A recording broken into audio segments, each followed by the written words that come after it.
So, ayan guys, for today's video, i-open lang natin ang ating CC app.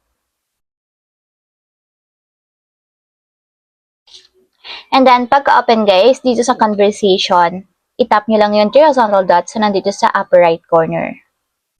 And then dito guys, may magpa-pop up na option. So, hanapin nyo lang dito yung text size. So, tap nyo lang yung text size.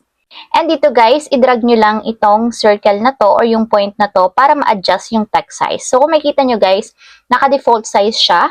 So, kapag i-drag ko siya papunta dito sa left, lumiliit yung text size. So, kapag i-drag ko siya papunta dito sa right, lumalaki yung text size niya guys. So, ayan. So, depende sa inyo kung anong size yung gusto nyong ilagay dito. So, ito yung default, smaller size, bigger size, and then yung pinakamalaking size. So, for example, guys, ito yung pipiliin natin, yung malaking size. So, kapag okay na guys, na-adjust nyo na yung point or yung circle na to, itap nyo lang yung save. And then, tap nyo lang yung restart. So, pagka-tap ng restart, guys, marareset yung app. And pwede na natin i-open yung mga conversation. And kita nyo guys, malaki na yung size dito sa ating text. So, ayun lang, ganun lang kasimple kung paano nga ba magpalit ng text size sa ating CC app.